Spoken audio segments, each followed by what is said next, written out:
एक बार फिर कट्टरपंथी मौलाना मदनी ने सनातन पर प्रहार किया। इस बार पीएम मोदी पर वार करते हुए मौलाना ने सारी हदें पार कर दी। उन्होंने देश के प्रधानमंत्री के बारे में ऐसी बात की जो शायद ही किसी धर्म के धर्मगुरु को शोभा देती होगी।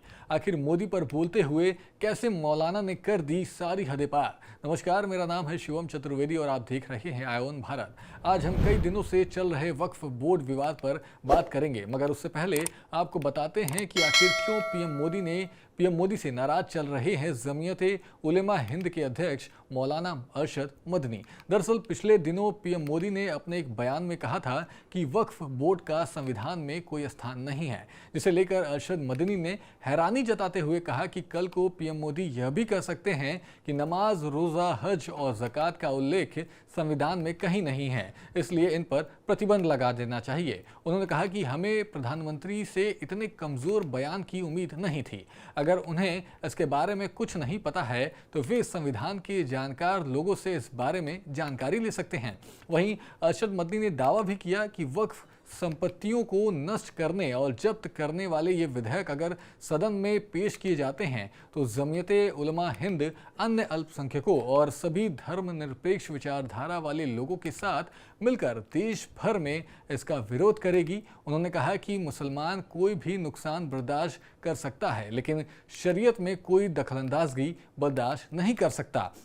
उन्होंने आगे ये भी कहा कि प्रधानमंत्री को पता होना चाहिए कि वक्फ इस्लाम का अभिन्न अंग है और इसका उल्लेख हदीस में मिलता है, जो हमारे पैगंबर द्वारा कहे गए शब्द हैं। संविधान में देश के सभी अल्पसंख्यकों को धार्मिक स्वतंत्रता दी गई है और वक्फ इस धार्मिक स्वतंत्रता का एक महत्वपूर्ण हिस्सा है।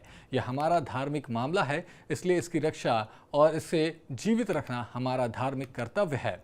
वहीं अरशद मदनी ने भारतीय जनता पार्टी के सहयोगी मुख्यमंत्री नीतीश कुमार और आंध्र प्रदेश के सीएम चंद्रबाबू नायडू से वक्फ संशोधन विधेयक को पारित होने से रोकने का आग्रह किया। उन्होंने कहा कि अगर उन्होंने ऐसा नहीं किया तो यह मुसलमानों की पीठ में छुरा घोंपने जैसा होगा। यह दोहरी राजनीति अब हम नहीं चलने देंगे कि आपको हमारा वोट भी मिले और सत्ता में बैठकर आप हमारी बातों को भी न सुने। इस चीज़ को लेकर अरशद मदनी ने आगे ये भी कहा कि कुछ दिनों पहले ही असम के मुख्यमंत्री हेमंत बिस्वा शर्मा के बयानों से भी उन्होंने निंदा की और उन्होंने साफ तौर पर कहा कि हेमंत बिस्वा शर्मा झारखंड में विधानसभा चुनाव के लिए बीजेपी के प्रभारी रहे और उस समय उन्होंने काफ़ी बढ़ चढ़कर वहाँ पर प्रचार भी किया, लेकिन उन्होंने अपने जो बयान में कहा वो काफ़ी अलग तरीके से साबित होता हुआ नजर आया। उन्होंने कहा कि असम के मुख्यमंत्री ने झारखंड में मुसलमानों को घुसपैठिया करार दिया। उन्हें याद रखना चाहिए कि ज़्यादातर मुसलमान भारतीय मूल के हैं। आप मुसलमानों में ब्राह्मण, त्यागी और राजपूत पा सकते हैं।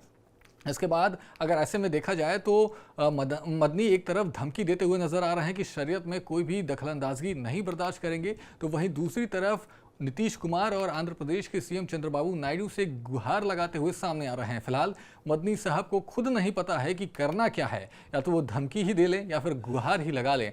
आपको क्या लगता है मदनी के इस बयान पर? हमें कमेंट कर जरूर बताएं और देखते रहें आयोन भारत।